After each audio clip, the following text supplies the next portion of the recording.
পশ্চিম এশিয়ায় যুদ্ধের 14 দিন পরিস্থিতির এতটুকু বদল নিয়ে আর সেই যুদ্ধের আঁচ একেবারে ভারতে এসে পড়েছে। দেশ জুড়ে রান্নার গ্যাসের সংকট দেখা দিয়েছে। এরই পাশাপাশি এলপিজি সিলিন্ডারের অভাবে সমস্যা বাড়ছে প্রায় সবই রাজ্যে। পরপর হোটেল বন্ধ হয়ে গিয়েছে, অনিশ্চয়তা দেখা দিয়েছে রেস্তোরাঁ ক্যাটারিং ব্যবসাতেও। আর এই এলপিজি সরবরাহে বেনজির সংকট, ডিস্ট্রিবিউটরদের অফিসেও লম্বা লাইন নজরে পড়ছে। গ্যাস বুকিং নিয়ে সমস্যায় পড়ছেন গ্রাহকরা। ফোনে বুকিং হচ্ছে না অভিযোগ করছেন তারা। ডিস্ট্রিবিউটরদের অফিসে গিয়েও গ্যাস পাওয়া যাচ্ছে না বলে অভিযোগ করছেন অনেকে। অর্থাৎ এই গ্যাসের সংকট গোটা রাজ্যে, বিভিন্ন রাজ্যে ধরা পড়েছে। বিভিন্ন জায়গা থেকে আমাদের প্রতিনিধিরা রয়েছেন। শুরুতেই ঝাড়গ্রামের ছবিটা একবার আপনাদের সামনে তুলে ধরবো, কারণ আমাদের প্রতিনিধি অমিতাভ রথ রয়েছেন সেখান থেকে। অমিতাভ, কি ছবি? দেখো দেবস্মিতা, এই মুহূর্তে আমি দাঁড়িয়ে রয়েছি ঝাড়গ্রাম শহরে একটি গ্যাস ডিস্ট্রিবিউশন সেন্টারের বাইরে। সকাল থেকে উৎসুক গ্রাহকরা ভিড় জমিয়েছেন। তারা আশঙ্কা করছেন যে গ্যাস সরবরাহ আগামী দিনে খুব ক্রাইসিসের মধ্যে পড়বে। আমরা প্রথমেই কথা বলে নেব একজন গ্রাহক যিনি রয়েছেন, সকাল থেকে লাইন দিয়েছেন, কি অবস্থা তার কাছে প্রথমে জেনে নেব। আচ্ছা, গ্যাসের ক্রাইসিসের কি অবস্থা? গ্যাস তো অলরেডি আমরা অনেক দিন থেকে বুকিং করেছি, গ্যাস পাচ্ছি না, এই জন্য বাড়িতেও যাচ্ছে না, এই জন্য আসতে হলো অফিস। কখন থেকে লাইন দিয়েছেন? সকাল মানে 9টা থেকে লাইন দিয়েছি। অনলাইনে বুকিং করা যাচ্ছে? বুকিং করা মানে সার্ভার এমন ছিল, মানে 10 বার মানে সারাদিন ট্রাই করার পর আজ সকালে। এতে কি আতঙ্কে আছেন? খুবই আতঙ্ক আছি আমরা, কবে গ্যাসের শুরু হয়, কবে হবে। দেখো দেবস্মিতা, শুনতেই পেলে যে গ্রাহকরা কতটা আতঙ্কে রয়েছেন। যদিও ঝাড়গ্রাম জেলা প্রশাসনের পক্ষ থেকে ঝাড়গ্রামের যিনি জেলা শাসক তিনি গ্রাহকদের আশ্বস্ত করছেন যে কোনোভাবে আতঙ্কিত হবেন না এবং আতঙ্কিত হয়ে 25 দিনের আগে বুকিং করার কোনো দরকার নেই। জেলা প্রশাসন পাশে রয়েছে এবং একটি কন্ট্রোল রুম খোলা হয়েছে এবং একটি হেল্প ডেস্ক নাম্বারও দেওয়া হচ্ছে, 03221258 এই নাম্বারটি দেওয়া আছে। সমস্যায় পড়লে যাতে প্রশাসনের সাথে যোগাযোগ করতে পারে এবং প্রশাসন সর্বদা সজাগ রয়েছে। তবে তোমাকে জানিয়ে রাখি, কাল থেকে বেশ কিছু হোটেল এবং রেস্টুরেন্ট বন্ধ হওয়া শুরু হয়েছে। হোটেল মালিক এবং রেস্টুরেন্ট কর্তৃপক্ষ যেটা জানাচ্ছেন যে গ্যাসের যোগান কম থাকায় তারা হোটেল বন্ধ করে দিতে বাধ্য হচ্ছেন এবং যে সমস্ত হোটেল খোলা রয়েছে তারাও তাদের মেনুতে কাজ শুরু করেছেন এবং তারা যেটা জানাচ্ছেন কতদিন এইভাবে তারা চালাতে পারবেন সেটা নির্দিষ্ট করে তারা বলতে পারছেন না। গ্যাসের সমস্যা রাজ্যের শহর থেকে গ্রাম সর্বত্রই একই অবস্থা।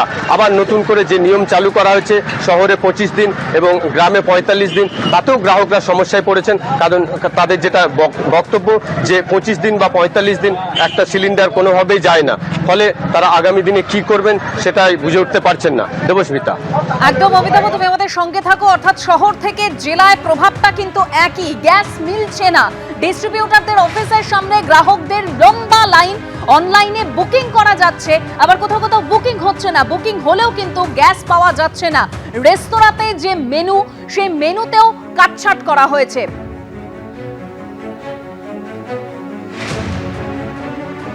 দুই জেলার ছবি আপনাদের সামনে রাখবো। একদিকে কাকদ্বীপ থেকে রয়েছেন আমাদের প্রতিনিধি গৌতম মণ্ডল, অন্যদিকে জলপাইগুড়ি থেকে রাজা চট্টোপাধ্যায় আমাদের সঙ্গে রয়েছেন। রাজা, তোমার কাছে আসছি, তবে কাকদ্বীপের ছবিটা কি, গ্রাহকরা কি বলছেন? গৌতম, একদম দেখো দেবস্মিতা, আমি দাঁড়িয়ে রয়েছি কাকদ্বীপের রথতলার এই যে গ্যাস এজেন্সি। একদম এখানে ভোর থেকে মানুষ, দীর্ঘ লাইন। এই যে 117 নম্বর জাতীয় সড়ক ধরে, আমি যদি আমার ক্যামেরা পার্সনকে বলি ছবিটা দেখাতে, আপনারা বুঝতেই পারছেন, দর্শকরা দেখতেই পাচ্ছ যে কীভাবে এখন শুধু লম্বা লাইন পড়ে গেছে।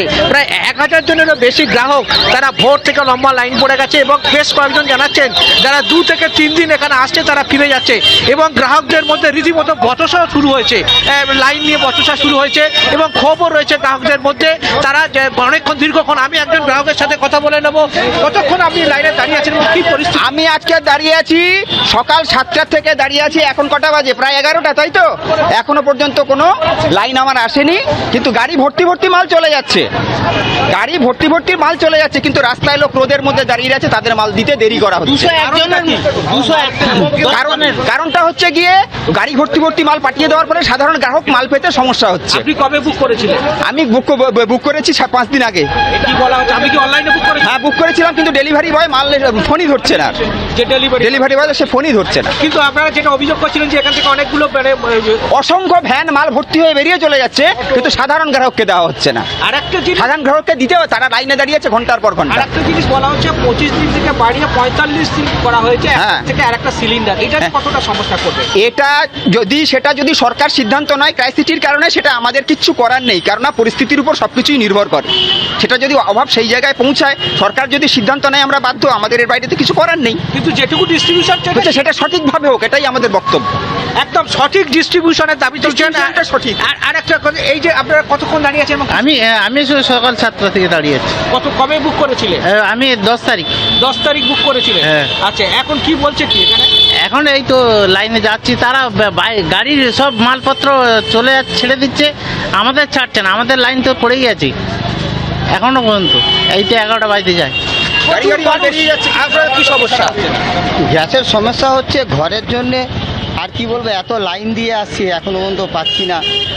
এই যে রোদে লম্বা লাইন দিতে হচ্ছে, হয়রান হতে হচ্ছে, কতটা নাকাল হচ্ছেন আপনারা? নাকাল তো হবে একদম ঘরের গৌতম, জন্য। সমস্যা একই। গ্রাহকরা তারা কোথাও বুকিং করতে পারছেন না, আবার বুকিং করতে পারলে গ্যাস পাচ্ছেন না। আবার অনেকে বলছেন, কাকদ্বীপের আপনারা বক্তব্য শুনলেন গ্রাহকদের, যে গাড়ি ভর্তি গ্যাস সিলিন্ডার আসছেন কিন্তু গ্রাহকরা পাচ্ছেন না।